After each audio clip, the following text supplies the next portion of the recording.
नित्य पाठ मत करो। ये गलत है, ये कहना कि ये व्यर्थ है। भाई आरती मत करो, 500 यज्ञ करनी होंगी पर निष्काम भावते हैं, ऐसा ही लिखा है, नी इच्छा।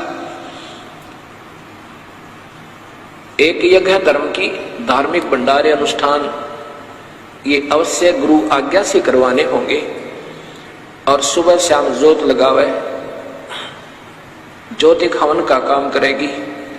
और शाम की आरती, सुबह के नित्यक्रम अवश्य करने होंगे। इससे हमारे हृदय में ज्ञान यज्ञ बनी रहेगी, ज्ञान यज्ञ होती है। और ज्योत जो है, ज्योति जो जगाते हैं, ये कहते हैं अंदर की ज्योति जगाओ, बाहर की ज्योति नहीं। ना तो अंदर की जगह इनकी, क्योंकि नाम गलत, गीता के विरुद्ध। और बाहर जो धर्म से पुण्य होना था, जो लाभ होना था, वो बंद करवा दिया। ऐसे ही धन धन सतगुरु, ऐसे ही राधा स्वामी पंथ में कहते हैं ज्योति मत लगाओ, ना कोई धर्म पुण्य करना, तुम्हें भोगना पड़ेगा। अब ये अधूरे सधूरे मार्गदर्शन करके भोली आत्माओं को ऐसे भ्रमित कर दिया। हमने गीता में जो लिखा है वो तो करना ही करना है। हम भी उसको कहते हैं कैसे कि जैसे गीता में लिखा है कि तुम मेरा पाठ कर अर्जुन, गीता का नित्य पाठ करता रहे तो मुझे ही प्राप्त होगा निसंदेह, कोई शक नहीं, इसमें कोई शक नहीं। केवल एक पाठ्यक्रम करते रहने से और सही नाम ना मिलने से आंशिक लाभ है, पूर्ण नहीं। यही कहना चाहे भगवान ने। कबीर परमात्मा भी यही कहते हैं कि ये जो तुम पाठ केवल पाठ ही करते हो, चाहे वेद का करो, चाहे गीता जी का, महावीर रामायण का, और चाहे कुरान शरीफ का, पवित्र बाइबल का, या गुरु ग्रंथ साहिब का, या गरीबदास जी की वाणी का, कबीर साहब की वाणी का करते रहो, अगर सही नाम नहीं मिला तो अधूरे और व्यर्थ है तुम्हारी साधना। इसके साथ साथ ये तो करने हैं, अगर नाम नहीं मिला तो ये सब व्यर्थ है। जैसे खेत में बीज बीजा नहीं और खाद और पानी सुचारू देते रहे तो क्या लाभ होगा? घास होगा, अन्न नहीं होगा, भूखे मर जाएंगे। ऐसे ही हमने पहले बीज बीजना है और सच्चे और सार नाम का, और उसके बाद फिर ये धर्म यज्ञ, अवन यज्ञ, परिणाम यज्ञ, ज्ञान यज्ञ, ज्योत भी जगानी है सुबह शाम, और अखंड जगाते तो कहना है कि दिन रात चलावे। और प्रणाम यज्ञ, दंडवत प्रणाम,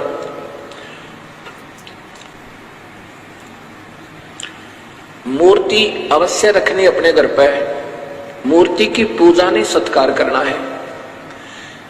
अब कोई तो मूर्ति पर अटक गया, उसी का भोग लगा, उसी की आरती तारे है, उसी का प्रार्थना करता रहे, बचपन की बात, उसी का माला डालने जा, उसी का धूप पर जोत जगा दी, ये व्यर्थ है। मूर्ति हो अपने इष्ट और गुरु की अवश्य हो।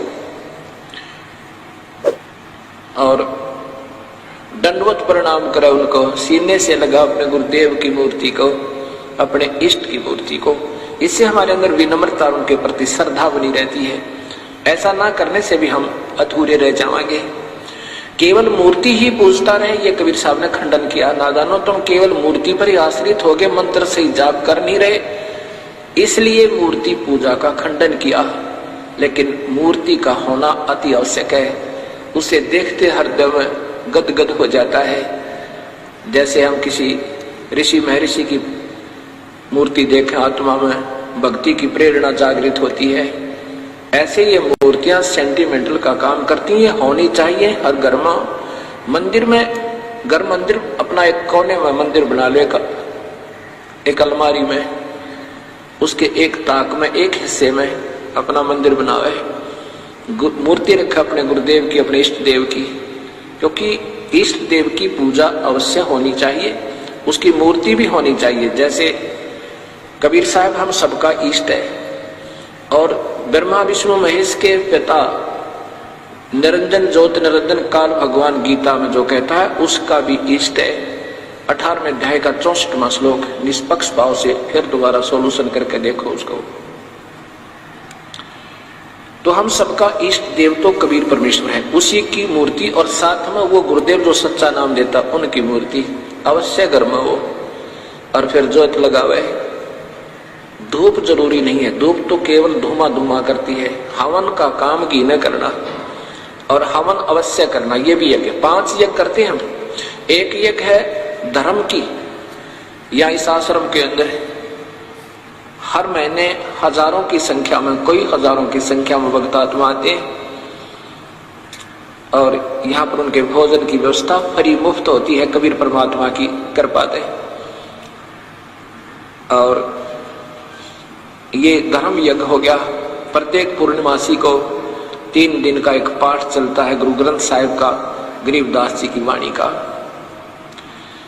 जो कबीर साहब की महिमा का, और जिसमें राम 4 वेद, 18 पुराण, उपनिषद, गीता, महाभारत, रामायण और सभी कुरान, पुराण, बाइबल सभी का सामूहिक ज्ञान और पूर्ण परमात्मा का और सुख संवेद का, यानी वो सामूहिक ही उसके अंदर सारा ही पाठ हो जाता है। 3 दिन में वो पूरा हो जाता है और 3 दिन तक अखंड ज्योत जगती है। यहाँ पर भक्त आत्मा अपना अखंड पाठ करवाते हैं। जितने भी पाठ होते हैं, जैसे कभी 100 हो जाते हैं, कभी 125 हो जाते हैं, उनके नाना अलग अलग से, उनकी अलग से ज्योति 3 दिन जगती रहती है। वो हवन होता है और 120 ज्योतियां जहां पर जगह है, 140 ज्योतियां जगह 3 दिन के अंदर लगभग 1.5 क्विंटल घी का हवन हो जाता है, देसी घी का, और उनको सबको लाभ मिलता है। तो ऐसे 5 यज्ञ करते हैं हम। एक यज्ञ है धर्म की, दूसरी यज्ञ है ध्यान। ध्यान यज्ञ ऐसे नहीं आंखें बंद करके समाधि लाओ। सहज समाधि क्या होती है ये बताते हैं। सहज समाधि और करते हठ योग से समाधि। सहज समाधि ऐसे होती है जैसे आप कहीं बाहर चले जाओ और जा चुके हो 1000 किलोमीटर, तब आपको याद आए कि मैंने 50,000 रुपये लोन लिया था और अलमारी में रख दिया तिजोरी में, और चलती दफा किराया जब निकालने लगा और अलमारी खुली छोड़ा, और फिर आप अपने जिस काम पर पहुंच चुके हो वहां से वापस जब तक नहीं आओगे, 1 दिन में, 2 दिन में, 4 दिन में, तब तक आपका ध्यान अलमारी से नहीं हट सकता है। परमात्मा, कहीं बच्चे बाहर चले जावे, कोई चोर ना घुस जावे, किसी बच्चे का हाथ लग जाए वो खराब ना कर दे, मुश्किल से गरीब आदमी ने लोन लिया है, कर्ज लिया है। आप वहां काम भी करते रहोगे, रिश्तेदारों से बात भी करते रहोगे, लेकिन आपका ध्यान वहां से हट नहीं सकता। पल पल में आएगा, आंखों से पानी आने को हो जाएगा, दिल में कसक सी होगी, हे परमात्मा क्या होगा, हे दाता ठीक ठाक पावे। ये सहज समाधि है। हम आपको इतना योग्य कर देंगे, उस परम पिता के गुणों से परिचित करवा देंगे। कबीर परमात्मा कहता है आपकी सहज समाधि हटे नहीं माते। ये ध्यान है, ये ध्यान यज्ञ है,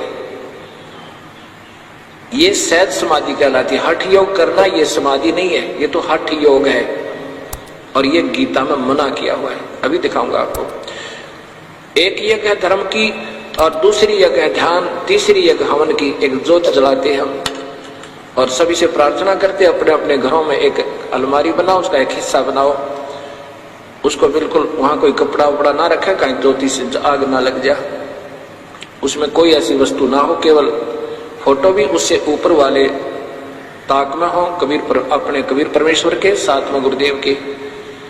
और सुबह शाम अवश्य अच्छा घी डाल के, 100 ग्राम तक कम नहीं डाला है, और ज्यादा डाल देता, जितना भी आप बीजोगे आप ही को देगा भगवान। ये तो आपकी आउटपुट है, जितना डालोगे उतनी आपको आउटपुट ज्यादा होकर मिलती है। ये हवन, तीसरी यज्ञ हवन की, और चौथी यज्ञ प्रणाम। गुरुदेव को दंडवत प्रणाम करे और मूर्ति को सुबह उठते ही, मैं तो अपना भाव बताता हूं, अपने गुरुदेव की, अपने इष्ट देव की मूर्ति जब दिखे अपने आप नतमस्तक सिर हो जाता है, डटा नहीं जाता, और ऐसे दंडवत प्रणाम करता हूं। ये पूजा नहीं होती। और यही हम, क्योंकि हम समझ नहीं पाते सतमार्ग को, तब तक हम एक को रिजेक्ट कर देते हैं। वो तो मूर्ति पूजा करते हैं, वो तो ऐसा करते हैं। पूजा क्या होती है? सत्कार कोई और चीज होता है, पूजा कोई और चीज होती है। पूजा जैसे पतिव्रता अपने पति की पूजा करती है, आदर सत्कार सबका करती है, और पतिव्रता पत्नी का पति विदेश चला जाए तो फोटो से वो कितना प्यार करती है, उसकी आस्था रह रहकर उमंग बढ़ती रहती है, उसके गुणों की याद आती रहती है। ऐसे ही हमने मूर्ति अवश्य रखना चाहिए, लेकिन पूजा नहीं, सत्कार करे, अवश्य करे। और पांचवी यज्ञ है ज्ञान की। ज्ञान क्या होता है? सुबह हम पौन घंटा लगता है लगभग सुबह के नित्यनियम गरीबदास जी कबीर साहब की वाणी के आधार पर करते हैं। ये तो देखो प्रमाणित शास्त्र है, चाहे गीता का पाठ कर लो और वहां में गुरु ग्रंथ साहिब का पाठ कर लो, और चाहे कुरान का करो, बाइबल का करो। और ये ज्ञान यज्ञ कहलाती है, जिसका गीता जी में कहा कि तू मेरा पाठ करता रहेगा, गीता जी का पाठ करता रहेगा अर्जुन, तो तू मुझे ही मिलेगा, क्योंकि काल के जाल में रहेगा केवल पाठ करेगा तो। और सही नाम मिल के साथ भी करेगा, सही संत से नाम लेकर ओम नाम का भी अगर जाप करना है तो पूरे संत से लेकर, इन और नामों का नहीं। कबीर साहब कहते हैं कोटि नाम संसार में उनते मुक्ति ना हो, तो करोड़ नाम है उनते मुक्ति नहीं होगी।